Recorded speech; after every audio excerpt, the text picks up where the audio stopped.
Well, welcome to New Delhi, and I'm going to talk today on Som, as it's written as Soma, but really it should be Som or home. And this plant, or plants, has been the subject of scholarly interest for the last 250 years. And there have been numerous attempts to identify what this plant was. And what I'm going to do today is just talk a little bit about the background to some of the processes and some of the rituals. The paper is essentially in two parts. One part is stuff that's well known to students of religion, particularly of Indian religion, and the second part is on ayahuasca. So for this audience, they're probably very familiar with the second part and less familiar with the first part. So I'm going to talk more about the first part and less on the second part of this. So some of what I'm going to say is very well researched and well established, and some of it is more speculative. And the two strands of this are going to be mixed up together a bit.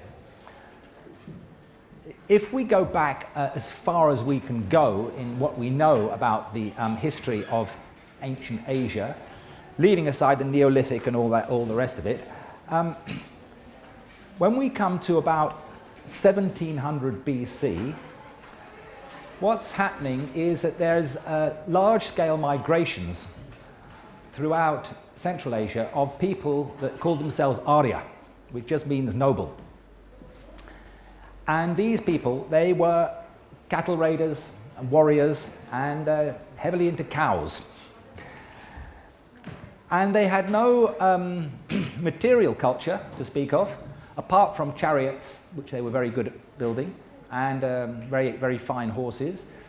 But the center of their religious and cultural life was the performance of rituals, which used to be performed certainly every 2 weeks and various other points in the annual calendar. And these rituals, for want of a better description, they're called either these days either Zoroastrian or Vedic rituals.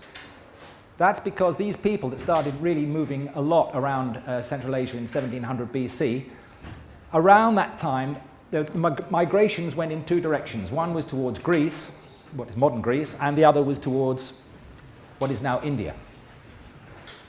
And they arrived in what is now India, or South Asia, for want of a better description, around 1500 BC. And for these rituals that they were performing very regularly, they developed very complex ritual structures and also elaborate sequences of mantras or chants or hymns, which were recited and sung throughout these rituals. These mantras and hymns were collected in texts called Veda. And these were entirely oral texts. We have to remember that in the ancient world, everything was entirely oral. Up until certainly about 2,000 years ago, there was nothing written in Asia at all. It was all entirely oral. And these mantras were preserved in families, still to the present day, where these collections of mantras were handed down from father to son in the family, and on and on and on. We're probably in the last few generations of this tradition, which has been constant for at least 3,500 years. These mantras had to be recited very exactly, and these mantras were essentially invocations to various deities. These deities were what we call Vedic deities.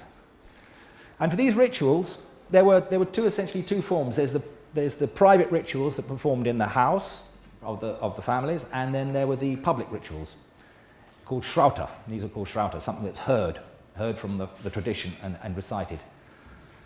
These mantras had to be recited very exactly, and students of the Veda in traditional Brahmin, which is high caste households, who learn these things, they have to learn these things forwards, backwards, words transposed, and so on. And it's very exactly recited. And these rituals became more and more complex with more and more hymns and mantras added to this thing. And these mantras are recited at the rituals where there are, what are established are either 3 or 5 fireplaces.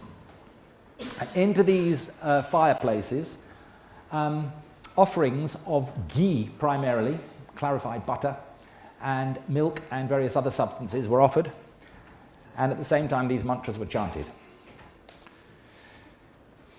Now, in these collections of mantras and hymns in the Vedas, there are 4 large collections of these hymns that deal with different aspects of the ritual. Various deities are invoked. The most important is this great god Indra, who is a mighty fellow, almost like the original freak, you can say. He's got various psychological dispositions which are not entirely characteristic of a deity, but anyway, a great deity. And the second most invoked deity is Agni, which is the god of fire. And third, in terms of the number of invocations, is Som, or Soma. Now, Soma is a god and a plant. And obviously very important, because this deity is invoked numerous times and is a very important component of the ritual.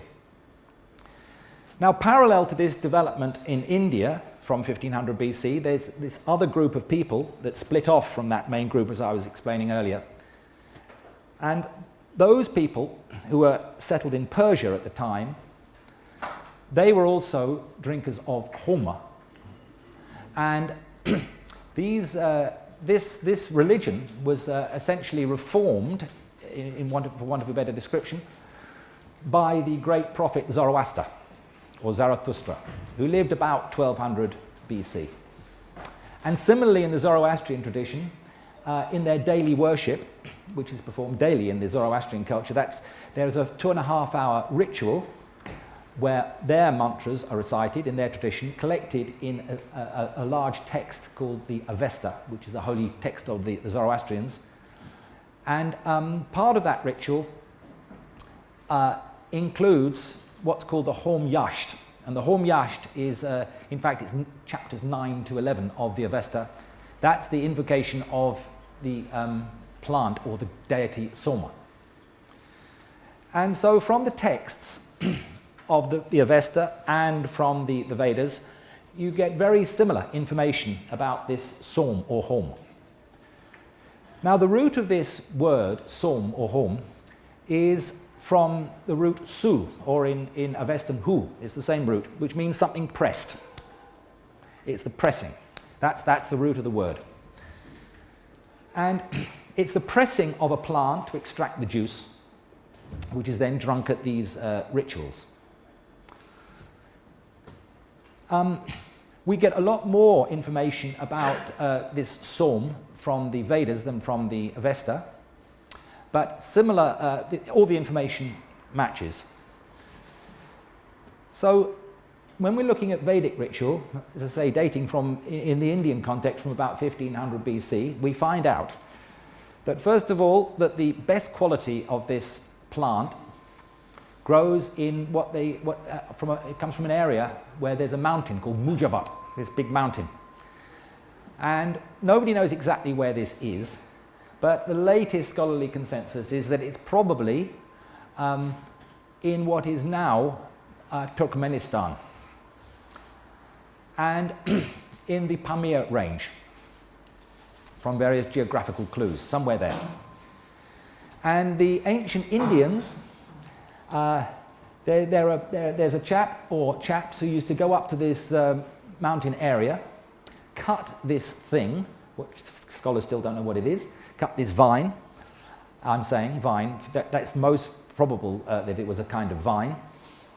And then the Soma seller, he will eventually arrive in India, and then there's a whole bargaining scene goes on when the Brahmin priests are trying to buy this stuff off him. And there's a lot of bargaining and haggling, and sometimes he gets beaten up in the deal, because he's like the drug dealer, this guy, and he's got a very bad reputation. The Brahmanas describe him as an evil fellow. But anyway, finally they get hold of their sticks of this stuff, and then these sticks are carried as a king, as a ritual thing, into the ritual enclosure, the Vedic ritual enclosure, with the fireplaces, where they're doing the offerings, and a temporary shelter where the priest will sit and chant these mantras.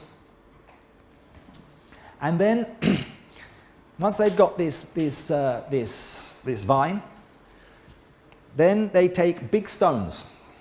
There's various names for these stones. And then this vine, they bang this vine on 2 wooden planks to extract the juice. There are some curious aspects to this ritual. Under the planks, they make these holes. And these holes are to amplify the sound of the vine being crushed.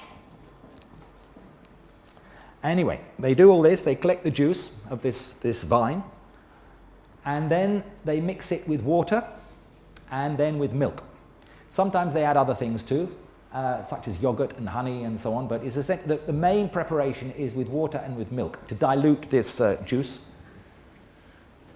And then during the rituals, every few hours they will drink this juice, which is described in the text as, it's got various colours.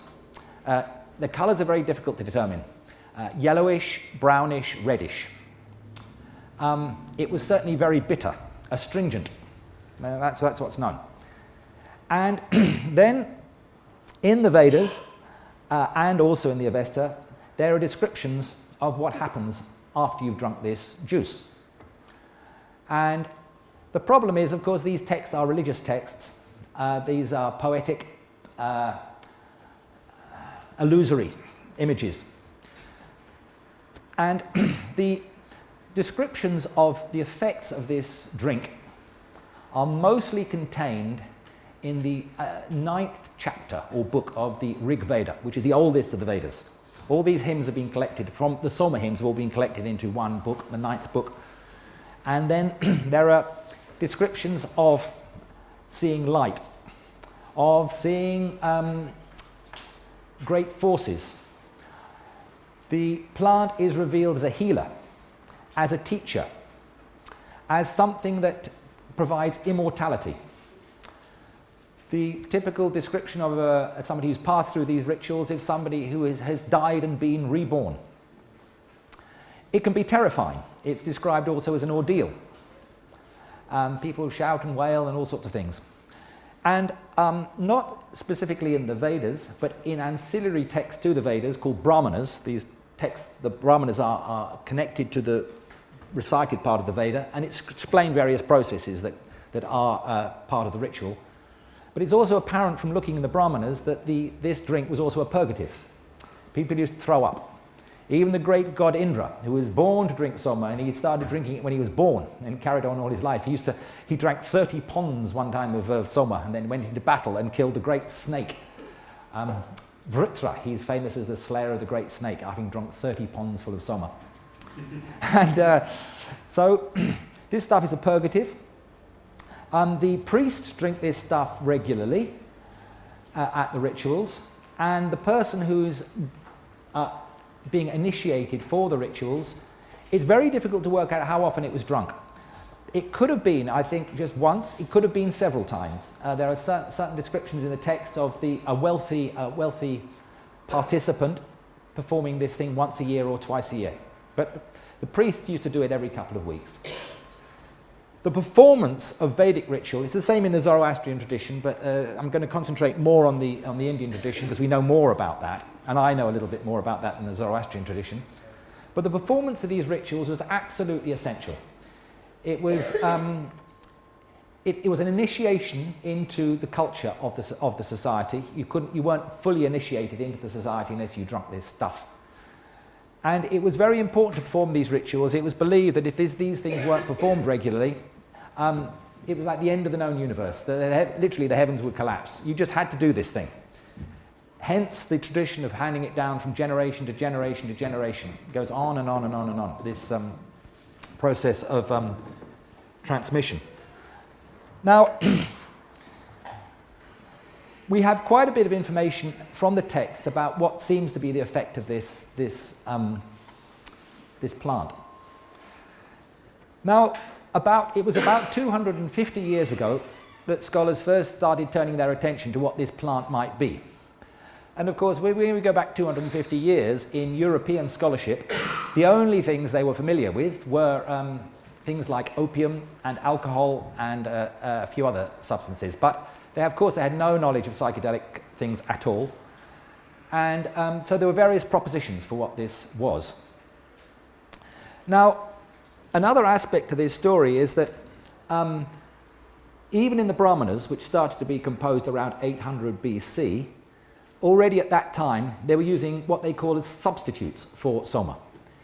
And it seems that sometimes they had no access to the original plants or plant that they were looking for in Mount Mujavat or in that area. And in the Brahmanas, you find descriptions of substitute recipes.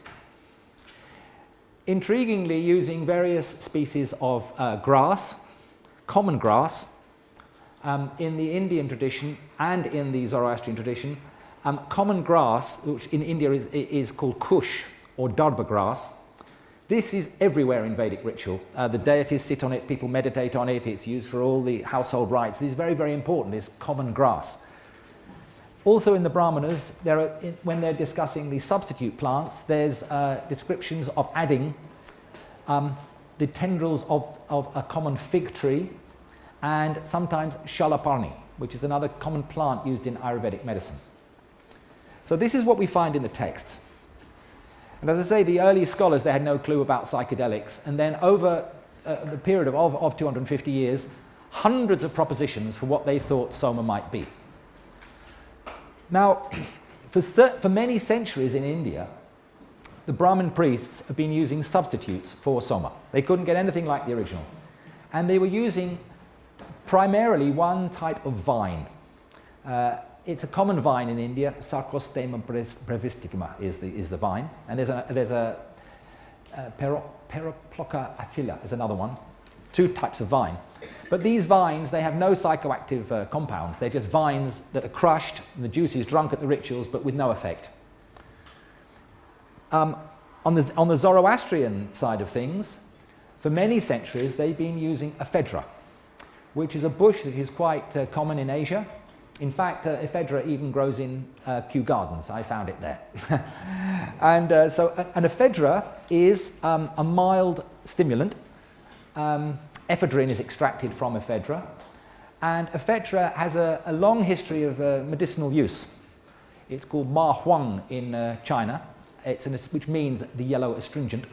And it's used for asthma, for quite a few bronchial things, but it's a mild stimulant. More similar to caffeine than anything else. Now that's what's been used in Iran up until recent times. It's not used now, but up until recent times. And also the Zoroastrians, or called Parsis in India, they were using it also up until relatively recently. So when scholars started work trying to establish what Soma was, some scholars in the early days, they thought it was the common vine that has some of these common vines that have no psychoactive properties. Some scholars believed it was ephedra, that Soma was ephedra. So that theory, the ephedra theory went on and on and on. Say from about the beginning of the 20th century, that was a common theory for what Soma was. And the field changed very radically in 1968 with the publication of Gordon Wasson's Soma, the Divine Mushroom of Immortality. A wonderful book. And he was convinced that Soma was the fly agaric mushroom, Amanita muscaria, that red and spotted mushroom, used by, as people probably know, in shamanic traditions in Siberia and recreationally up there. Now, that book caused a huge stir because it was a radically new idea that Soma was a psychedelic plant rather than anything else. And there are two problems with that thesis. The first is that he was jumped on by Vedic scholars who said that his interpretation of the things in Vedic texts was quite wrong. Scholars generally acknowledge that he did a great thing in alerting the world to the fact that Soma could have been a psychedelic. But in terms of the identification with the plant in particularly Vedic or Zoroastrian texts, it was probably wrong. The strongest argument against it being Soma being fly agaric is, as I mentioned before, the fact that you have to crush the vines with these big stones to get the juice out. Well, if it's fly agaric mushrooms, you don't need to do that. And of course, if you do crush fly agaric mushrooms, you just get a pulp. It's an unusable pulp. And certainly you don't have to hammer these things for hours and hours. So that was that theory. There are a couple of other problems with it. Fly agaric on its own is a rough old trip. It causes nausea. I tried it once myself.